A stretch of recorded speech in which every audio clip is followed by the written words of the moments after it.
যদি আমাদের সাধারণ সম্পাদক বলেছে কি প্রক্রিয়ায় গঠন করা হয়েছে এই সরকার, কোথা থেকে কারা উপদেষ্টা এসেছেন, কোথা থেকে লিস্ট এসেছে, এইগুলো কিন্তু গণ অধিকার পরিষদ না, কোন রাজনৈতিক দল জানে না। রাজনৈতিক দল না, আপনারা নিউ এজের সম্পাদক জনাব নুরুল কবির সাহেবের সাথে প্রধান উপদেষ্টার ইন্টারভিউ শুনেছেন। তিনি কি বলেছিলেন? তার কাছে একটা তালিকা ধরিয়ে দেওয়া হয়েছে, তিনি যাদেরকে যাদেরকে চিনেন একমত হয়েছেন। এই তালিকাটা কোথা থেকে আসলো এটা কিন্তু আমরা কেউ জানি না। তারপরেও দেশ এবং জাতির বৃহত্তর স্বার্থে আমরা সরকারকে সমর্থন দিয়েছিলাম দেশকে সংকট থেকে উত্তরণের জন্য। 6 মাসে সরকারের পারফরমেন্স, তাদের দুর্বলতা এবং অদূরদর্শিতায় দেশে গতি আসে নাই। দেশের সংকট থেকে উত্তরণের কোনো ভালো লক্ষণ আমরা দেখতে পাচ্ছি না। আমরা মনে করি যে বর্তমান এই উপদেষ্টা পরিষদ নিয়ে সরকারের আগামী দিনের চ্যালেঞ্জ মোকাবেলা সম্ভব নয়। উপদেষ্টা পরিষদের পুনর্গঠন প্রয়োজন এবং সরকার যে শুরুতে ভুল করেছে, গণ অভ্যুত্থানের অংশীজন এবং রাজনৈতিক প্রতিনিধিত্ব সরকারে না রেখে আমরা সরকারকে অনুরোধ করব মেজর পলিটিক্যাল পার্টিগুলোর সাথে আলাপ করে অতি দ্রুত সময়ের মধ্যে এই সরকারের কার্যক্রমকে বেগবান করার জন্য, কাঙ্ক্ষিত লক্ষ্যে পৌঁছানোর জন্য অনতিবিলম্বে উপদেষ্টা পরিষদ পুনর্গঠন করা হোক।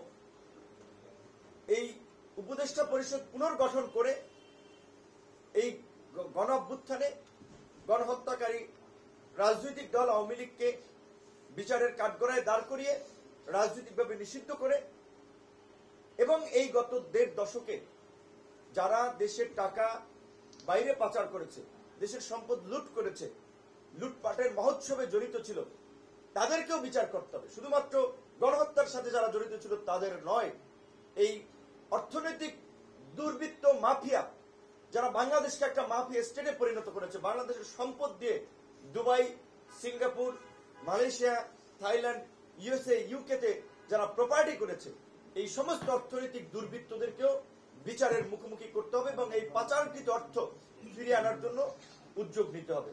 আমরা আজকের এই সংবাদ সম্মেলন থেকে সেই দাবি জানাই এবং রাজনৈতিক দলগুলোকেও আমরা পরিষ্কারভাবে আওয়ামী লীগের প্রশ্নে তাদের অবস্থান আমরা জানানোর আহ্বান জানাচ্ছি। একই সাথে এই আন্দোলনকে কেন্দ্র করে ছাত্রদের যে প্ল্যাটফর্ম, বৈষম্য বিরোধী আন্দোলন কিংবা তাদের জাতীয় নাগরিক কমিটি সহ সকলকে আমরা বলবো, আমরা ছাত্রদের শুনি সচিবালয়ে সচিব কিংবা বিভিন্ন তদবির নিয়োগকে কেন্দ্র করে গন্ডগোল, হট্টগোল, হইচই, কিন্তু আমরা এখন পর্যন্ত এই নেতৃবৃন্দকেও দেখতেছি না যে গণহত্যার বিচারের দাবিতে তারা রাস্তায় ধারাবাহিকভাবে কর্মসূচি চালিয়ে যাচ্ছে। এখন গণহত্যার এই বিচার আমরা মুখে মুখে দাবি করছি, কার্যকরভাবে কেউ কিন্তু কর্মসূচি দিচ্ছে না, জোরালোভাবে বক্তব্য দিচ্ছে না। কারণ ভোটের রাজনীতিতে তলে তলে সবাই আওয়ামী লীগকে কাছে চায়। যারা গণ অভ্যুত্থানের স্পিডের আলোকে আগামী নতুন বাংলাদেশ বিনির্মাণের কথা বলছি, এই ছাত্র জনতার ত্যাগকে ধারণ করে একটা বিশুদ্ধ রাজনীতির কথা বলছি, তাদেরকে অবশ্যই গণহত্যাকারী রাজনৈতিক দল আওয়ামী লীগের প্রশ্ন অবস্থান পরিষ্কার করতে হবে। সরকার কি ভাবছে, অমুক দল কি ভাবছে, নির্বাচন কমিশন কি ভাবছে, সেটা বিষয় না। বিষয়টা রাজনৈতিক ভাবে আমরা আওয়ামী লীগের রাজনীতি আগামীতে চাই কিনা, আওয়ামী লীগের মতো গণহত্যাকারী দল নির্বাচনে অংশগ্রহণ করবে, আমরা রাজনৈতিক দল সমূহ সেটা চাই কিনা। উদরপিণ্ডি বুদর ঘরে চাপানোর সুযোগ নাই, দায় সারা বক্তব্য দেওয়ার সুযোগ নাই। গণ অধিকার পরিষদের পক্ষ থেকে আমরা প্রাথমিক ইনিশিয়েটিভ শুরু করেছি।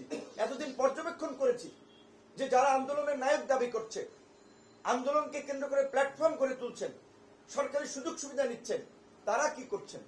অন্যান্য রাজনৈতিক দল যারা ক্ষমতায় যেতে চায়, ক্ষমতায় যাওয়ার জন্য মুখিয়ে আছে, ক্ষমতায় না গিয়েও যারা বিভিন্ন জায়গায় নিয়ন্ত্রণ করছে, কার্যত সত্য।